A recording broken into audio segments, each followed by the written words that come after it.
Hello students, I am Rajesh, your computer teacher. Today we will discuss the third chapter of your book. The chapter name is Introduction to C++.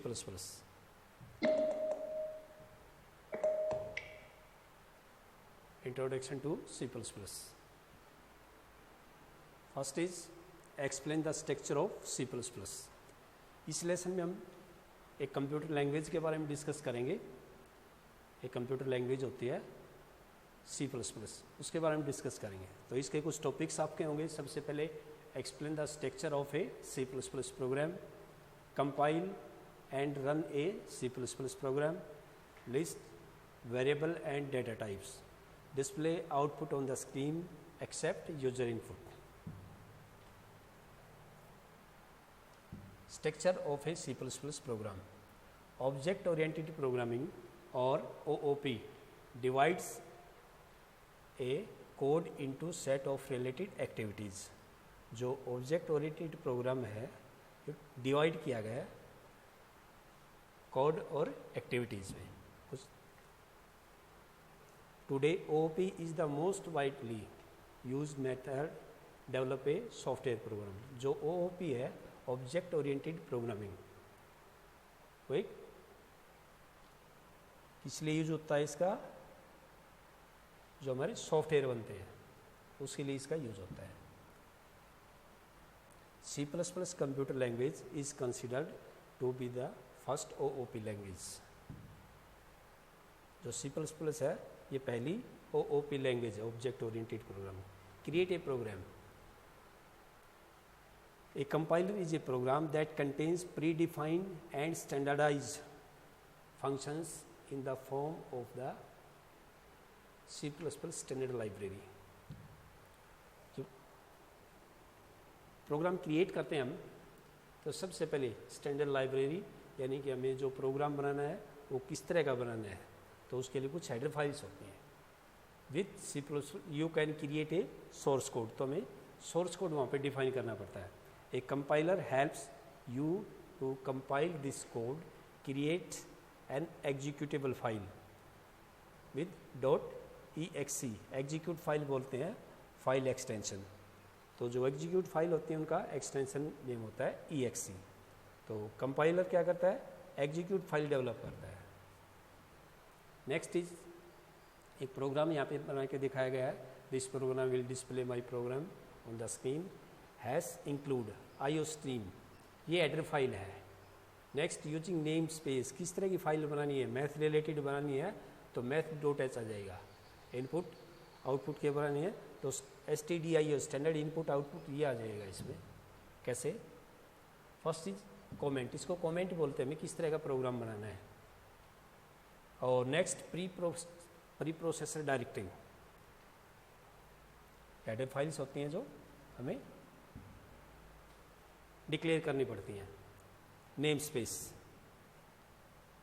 Name related जो भी file होती हैं math की होती है, math.h लगता है, या कई बार इसमें स्टैंडर्ड इनपुट आउटपुट .h लगता है. तो ये according to your program. Main function, int main क्या होता है? मेन फंक्शन होता है ये. और इसके बाद सी आउट, आउटपुट के लिए यूज़ करते हैं. और उसके इन्वर्टेड कॉमास में यहाँ पे लिखा हुआ है माई प्रोग्राम. एंटर नेक्स्ट लाइन के लिए है. तो लाइन ऑफ कोड, इसके अंदर जो इन्वर्टेड कॉमास में है ये लाइन डिस्प्ले होगी इस तरह का प्रोग्राम बनाएंगे तो. और रिटर्न इंस्ट्रक्शन, हमें रिटर्न क्या चाहिए तो उसके लिए रिटर्न इंस्ट्रक्शन देनी पड़ेगी. Next documentation. डॉक्यूमेंटेशन होती है जो प्रोग्राम बनाते हैं सबसे ऊपर जो लाइन होती है किस तरह का प्रोग्राम है, ये सम ऑफ 2 नंबर का है, स्क्वायर रूट का है, किस तरह का जो भी प्रोग्राम है उसके हम डॉक्यूमेंटेशन ऐड करते हैं. और कंपाइलर इसको इग्नोर करता है. ए comment is a piece of source code that compiler discard when execute the code. Compiler इसको इग्नोर करता है, डिस्कार्ड करता है कंपाइलर इसको. In C++ program there are 2 ways to insert a comment. हम 2 तरीके से कमेंट इंसर्ट कर सकते हैं. एक होता है सिंगल लाइन कमेंट और मल्टी लाइन कमेंट होता है. तो जो सिंगल लाइन कमेंट है उसके में क्या करना होता है, जैसे यहाँ पे जो लाइन लगी हुई है सबसे पहले दिस इज ए कमेंट. अगर यहाँ पे इस तरह के सिंबल लगाएंगे जैसे स्लैश जैसे 2 एक बार में लगाएंगे तो ये सिंगल लाइन कमेंट होता है, एक लाइन के सामने लगाएंगे तो उस लाइन को कंपाइलर इग्नोर करेगा। A pair is slash sign are use to insert a comment in a single line. Single line में जो कमेंट लगाएंगे तो ये पेयर में लगेगा, जो स्लैश है 2 बार प्रेस करना है। Next, the compiler discard everything that follow the slash sign until the end of the line. जब हमने स्लैश किसी लाइन के आगे लगा दिया तो कंप्लीट लाइन को कंपाइलर जो है इग्नोर करता है, डिस्कार्ड करता है, उसको एक्सेप्ट नहीं करेगा, उससे कोई एरर नहीं आएगी। मल्टी लाइन कमेंट्स, जो मल्टी लाइन कमेंट होता है, multi line comments are inserted in multiple lines in a code using star slash sign. ये वाला जो साइन होता है, एक तो इसमें जब मल्टी लाइन कमेंट हम यूज करेंगे तो इसमें पहले स्टार होता है, पहले स्लैश होता है, फिर स्टार होता है, और लास्ट लाइन कितने लाइन तक हमें प्रोग्राम को क्लोज करना है, तो फिर क्या करेंगे, लास्ट लाइन में पहले स्टार लगाएंगे, उसके बाद स्लैश लगाएंगे। तो जितनी भी लाइन बीच में आएंगी इनको कंपाइलर इग्नोर करेगा, डिस्कार्ड करेगा इनको। उसके बाद preprocessor directive is a secondary program that recognize the line starting with hash. दो जो प्री प्रोसेसर डायरेक्टिव होते हैं इसमें हैश इंक्लूड, हैश का जो सिंबल है वहाँ से शुरू करेंगे कोई प्रोग्राम बनाने से पहले। एडर फाइल्स होते हैं आगे, जैसे फाइल नेम लिखा हुआ यहाँ पे एडर फाइल हो सकती है, IO स्ट्रीम होती है, और भी बहुत सारी होती है, तो ये हमें हैश का यूज़ करना पड़ता है। This is an instruction for compiler to access the information contain the header file. तो हेडर फाइल के अकॉर्डिंग जो है कंपाइलर एक्सेस करता है, उस फाइल को एक्सेस करता है, हेडर फाइल के अकॉर्डिंग एक्सेस करता है। Global instructions, a name space allow you to add prefix and define the scope and group the different global classes, function and objects. Name space जैसे header file के बारे में आपको बताया गया था, math.h मैथ से रिलेटेड होती हैं, तो ये प्री फिक्स होते हैं, पहले से बनाई हुई होते हैं, भाई किस तरह का प्रोग्राम है डेवलप करना है, तो उसके लिए उस हेडर फाइल नेम स्पेस का यूज़ करें। The name space act global instruction so that there is no need to specify the standard library for every function and variable. हर फंक्शन और वेरिएबल के अकॉर्डिंग बनते हैं, जरूरी नहीं है हर एक उसमें हमने साथ लगाना पड़े, तो जो अलग अलग फंक्शंस होते हैं उसके अकॉर्डिंग लगता है। नेक्स्ट उसके बाद main function, the main function serve point from which all C++ program begin their execution. जो प्रोग्राम शुरू होता है वो मेन फंक्शन के बाद होता है, प्रोग्राम की जो बॉडी होती है उसके बाद शुरू होता है। The line with instruction such as call to cout are delimited by the main function with the help of curly brackets। और जो मेन फंक्शन जब हम यूज़ करते हैं तो उसके बाद कर्ली ब्रैकेट यूज़ करते हैं। कैसे, यहाँ पे इंट मेन, इसके अंदर 2 कर्ली ब्रैकेट, यानी ये भी इकट्ठे लगेंगे, तो represent the beginning of the main function declaration, यानी कि यहाँ से मेन फंक्शन की डिक्लेरेशन हो चुकी है, उसके बाद शुरू करेंगे हम। All function include 1 or more arguments, जितने भी फंक्शन उसमें 1 और एक भी आर्गूमेंट हो सकती है, ज़्यादा भी हो सकते हैं। 1 or more arguments with in themselves as the main function can be placed anywhere in code followed by a pair parenthesis.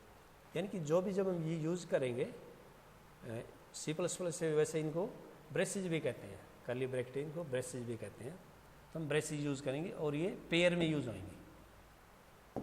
Return instruction, the return instruction and the main function, अगर हमें प्रोग्राम को last में close करना है तो हमें ये pair में फिर लगानी पड़ती है। Next is once no error is deactivated with the execution of the program the code is return by the main function. जो प्रोग्राम होता है उसमें एरर आएगी अगर रिटर्न नहीं करेंगे तो वैल्यू को। Compiling and running a program. Bled said Dev C++ is a C++ compiler that allow you to execute a programming code and convert source code into a machine code। और ए programme. मतलब compiler का जो काम होता है वो source code को object code में या मशीन कोड में, जो हम कोड लिखते हैं उसको मशीन कोड में कन्वर्ट करने का काम होता है, जो कंपाइलर का जो काम होता है। Next is you will be able to run given program using the command prompt. जितने भी प्रोग्राम रन होंगे हमने कमांड प्रॉम्प्ट पे रन करने हैं। स्टार्ट कैसे करेंगे C++? अच्छा, इसमें देखा starting the Bloodshed Dev C++ program, ये टर्बो C++ भी होती है और ब्लड सेट देव C++ भी होती है। तो हम टर्बो C++ भी यूज़ करते हैं, दोनों के सेम फंक्शन है। स्टार्ट कैसे करेंगे? स्टेप्स दे रखे हैं, स्टार्ट बटन पे क्लिक करना है, ऑल प्रोग्राम्स पे हमें करना है और इसके अंदर लिस्ट आएगी और लिस्ट के अंदर हमें ब्लड सेट देव C++ मिलेगा और हमें देव C++ पे क्लिक करना है। Click blood set Dev C++। तो उसके बाद क्या होगा, इस पर हम क्लिक करेंगे तो the Dev C++ interface appear, यानी कि जो C++ ओपन करेंगे वो स्क्रीन हमारे सामने आ जाएगी। Compile and executing a program, compile करना है और एग्जीक्यूट करना है प्रोग्राम को। कैसे करेंगे? स्टार्ट करना है, फाइल मेनू में जाना है, जैसे आपको यहाँ पे दिखाया गया है। फाइल मेनू आएगा, उसमें फाइल मेनू अपीयर होने के बाद में क्लिक न्यू बटन पे क्लिक करना है। सिलेक्ट ए सोर्स फाइल, जो फाइल हमने बना रखी है हमें सिलेक्ट करना है उसको। The untitled tab appear. Compiling and executing a program, this program will display my program on the screen. तो ये कोड बना रखा है यहाँ पे और उसके अंदर हमने क्या किया है, हेडर फाइल यूज़ किया है। सबसे पहले hash include IOStream input output के लिए होती है ये, using name space standard file होती है, कोड बना रखा है। उसके बाद मेन फंक्शन यूज़ कर रखा है, सी आउट आउटपुट के लिए होता है और जिसके अंदर जो ये माई प्रोग्राम लिखा हुआ है ये इसका आउटपुट आएगा। एंडल नेक्स्ट लाइन के लिए होता है और जो रिटर्न फंक्शन होता है वैल्यू को रिटर्न करता है आउटपुट के लिए। Type the following codes, the code appear in new window. ये कोड आएगा जैसे पहले भी दिखाया गया है, तो जो नई विंडो है वहाँ पे हमने जो कोड बना रखा है वो यहाँ आएगा। उसके बाद सेव कर सकते हैं, from the file menu click save. Code बनाने के बाद हम सेव कर सकते हैं। फाइल नेम पुट करना है हमें यहाँ पे, लोकेशन डालनी है, कौन सी लोकेशन में सेव करना है, टेक्स्ट बॉक्स पे जाना है, फाइल नेम टाइप करना है। तो इस तरह से हम सेव कर सकते हैं, सेव बटन पे क्लिक करके। कंपाइल सोर्स कोड है,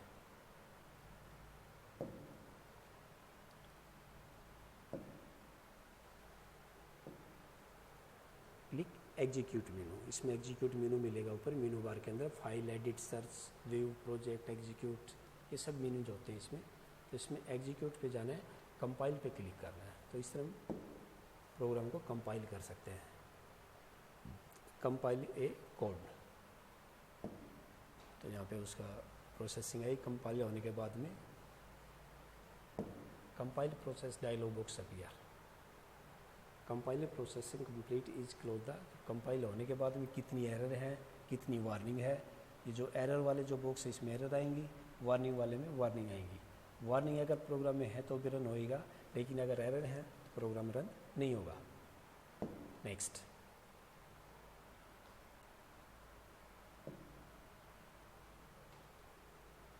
तो इस तरह प्रोग्राम को हम रन कर सकते हैं, कंपाइल कर सकते हैं।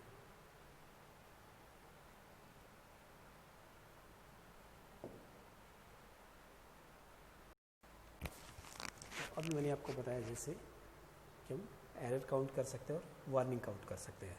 अगर प्रोग्राम में एरर है तो रन नहीं होएगा, लेकिन अगर सिर्फ वार्निंग है तो उसका आउटपुट जरूर आएगा। उसके बाद the executable file my program .exe is created, तो एग्जीक्यूट फाइल यहाँ पे क्रिएट हो जाएगी। Next, running the program. Program को हम रन कैसे करेंगे? Click start button, programs, accessories, और एसेसरीज में आपको मिलेगा command prompt.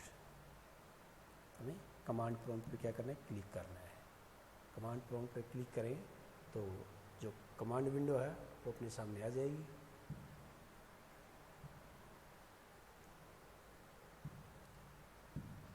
Command window, net is the folder contain the program file and enter the file name. वहाँ पे हमें क्या करना है, फाइल नेम डालना है। टाइप cd/my program, जहाँ पे उसका पाथ हमें यहाँ पे डालना है जहाँ पे हमने प्रोग्राम सेव किया है। Next, the program output is displayed, जो आउटपुट हमारा आना था वो डिस्प्ले हो जाएगा। Variable and data types, variable and data types के बारे में बताते हैं। Define memory space, build a program, और इन सभी के लिए डेटा टाइप्स एंड वेरिएबल का यूज होता है। अगर हमें मेमोरी के अंदर वैल्यू डिफाइन करनी है, प्रोग्राम बिल्ड करना है, display, output, accept user input, तो इन सभी के लिए वेरिएबल एंड डेटा टाइप्स का यूज होता है। सबसे पहले है variable. A variable is a part of computer memory dedicated to store determine value. एक वैल्यू स्टोर करने के लिए, कंप्यूटर की मेमोरी के अंदर वैल्यू स्टोर करने के लिए हमें वेरिएबल की ज़रूरत होती है। You can name a variable and store the required data in reserve memory. जैसे इसमें दिया हुआ एज इक्वल 35, तो एज क्या है, एज एक वेरिएबल है और जो इक्वल है ये एक ऑपरेटर है, और 35 इसके एक वैल्यू है। हाइट इक्वल 5, तो इसमें हाइट क्या है, वेरिएबल है। वेट इक्वल 50, तो इसमें वेट एक वेरिएबल है और इक्वल ऑपरेटर है। 50 इसमें वैल्यू स्टोर की गई है, variable. Valid variable, each valid variable in C++. Determine the size and layouts in variable memory. Determine the range of value can be stored that memory. Size के according हम इसको ले सकते हैं, रेंज के अकॉर्डिंग ले सकते हैं। Identify the set of operations that can be applied. Identifier, an identifier is a sequence of letters, digits and underscore sign that make up the name of variable. Identify का sequence होता है, हमें letter डालने हैं, digits डालने हैं, जो भी नंबर है, तो नेम के अंदर सीक्वेंस होती है और हमें लेटर से शुरू करनी होती है। उसके अंदर डिजिट्स डाल सकते हैं, फिर लेटर के बाद मिक्स कर सकते हैं। जैसे हमें 6 डालना है, वो रोल नंबर डालना है तो रोल लिखेंगे, अंडरस्कोर लगाएंगे और नंबर, ऐसे हम यूज कर सकते हैं। लेकिन पहले डिजिट यूज नहीं कर, जैसे हमें डालना है यहाँ पे 8th क्लास, तो 8th शुरू में यूज नहीं कर सकते। पहले करेक्टर यूज करेंगे और उसके बाद नंबरिक वैल्यू यूज करेंगे।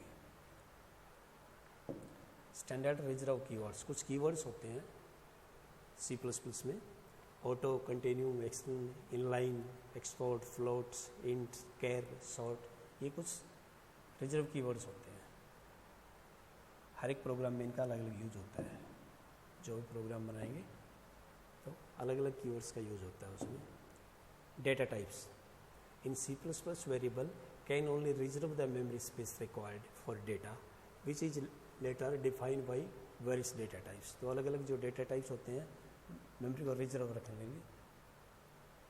और a variable only act a reserve space, मतलब वेरिएबल क्या है, सिर्फ एक space for various data types. Basic data types, Boolean, character, integer, ये कुछ डेटा टाइप्स होते हैं।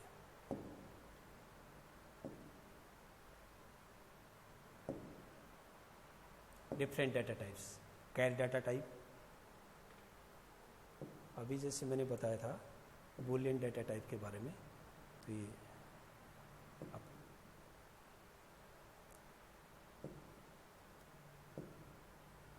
Boolean data type, character data type, integer data type, floating data type. तो किस तरह की वैल्यू इनमें स्टोर कर सकते हैं अभी बताएंगे आप। Character data type, character value store कर सकते हैं और ये भी अलग अलग होती है, कैपेसिटी के अकॉर्डिंग होती है। कैर होती है, साइंड कैर होती है, अनसाइंड कैर होती है, तो सभी में अलग अलग कैपेसिटी के अकॉर्डिंग होती है कितनी वैल्यू स्टोर कर सकते हैं। Integer data types, short, signed short, unsigned short. जो सिंपल इंटीजर है उसकी वैल्यू कम होती है, लेकिन साइंड अनसाइंड जो भी लेंगे तो इसकी कैपेसिटी बढ़ जाती है। तो ये भी रेंज के हिसाब से है। उसके बाद floating data types, floating data type जो यूज़ करेंगे वो फ्लोटिंग वैल्यू के लिए है।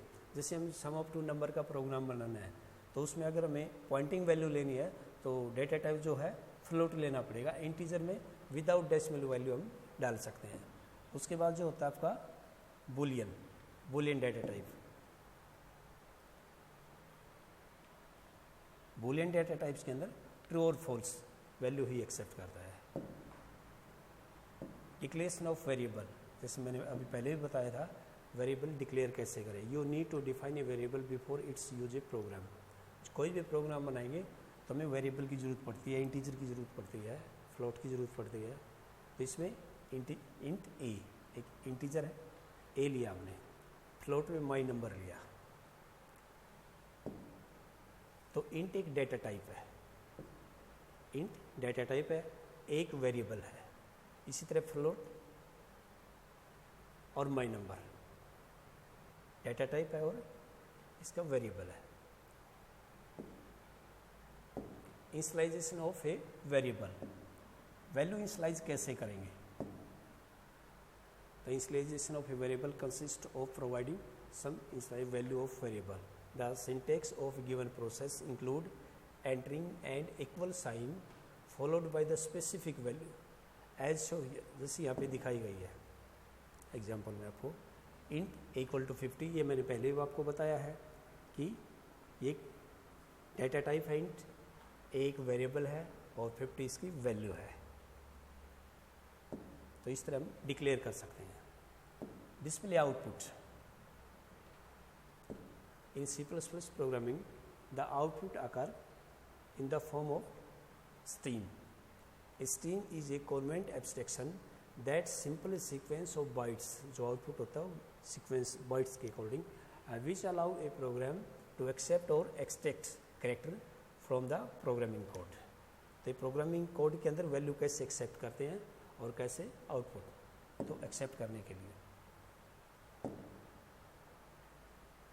Standard output stream in C++, the syntax for standard output stream is C out. जो सी आउट हम यूज़ करें वो आउटपुट के लिए से, विच इज इंस्टेंस ऑफ ओस्ट्रीम। ओस्ट्रीम का ही एग्जाम्पल है, ओस्ट्रीम क्लास है उसी का एग्जाम्पल है ये।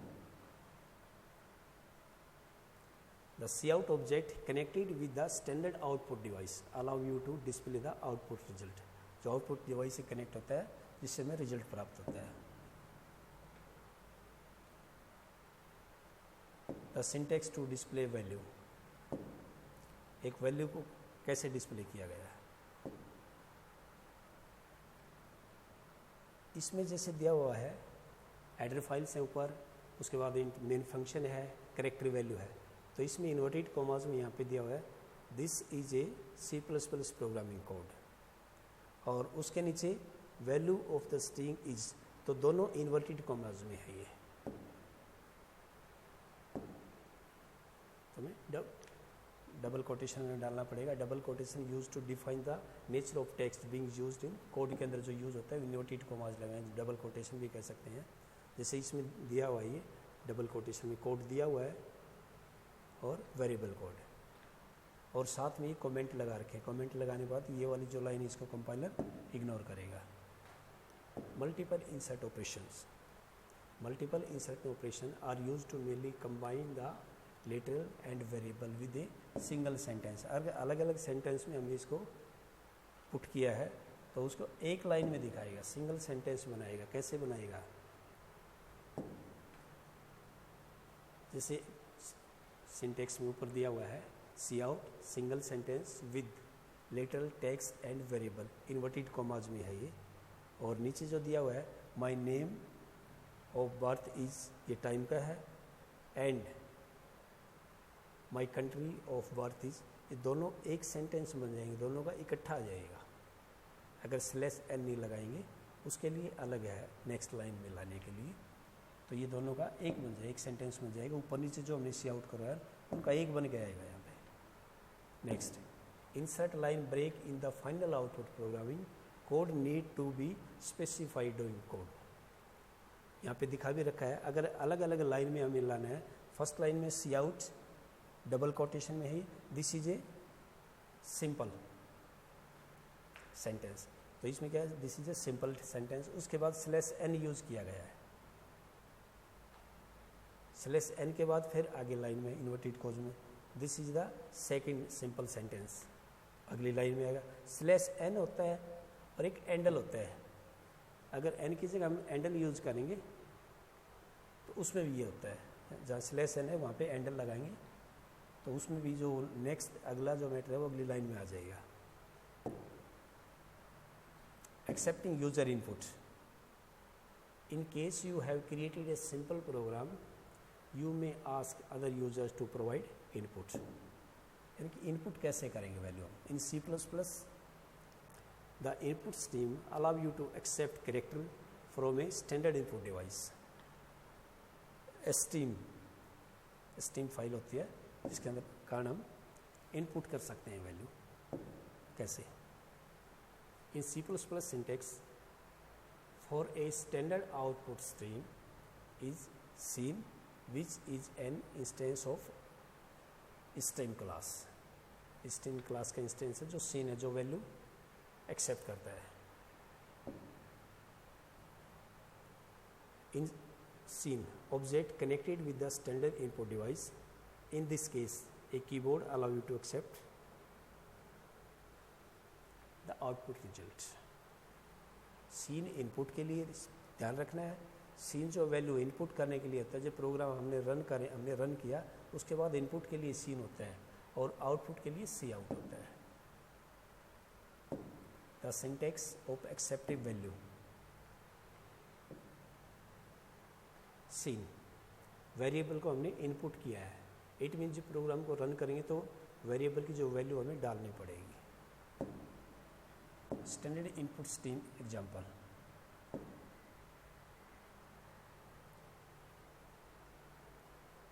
The user then enter username name1 followed by pressing enter key. तो इसमें हमें जो भी एंटर करना है वो हम सीन में डालेंगे। सीन में जैसे यूजर नेम डाला हुआ है सीन में डालेंगे और सी आउट आउटपुट दिखा गया। इनपुट करने के लिए cin user name, it mean program को रन करने के बाद ही इसकी वैल्यू हमें पुट करनी पड़ेगी। थैंक यू स्टूडेंट्स, लेसन आपको समझ में आ गया होगा। Stay safe, stay at home, bye.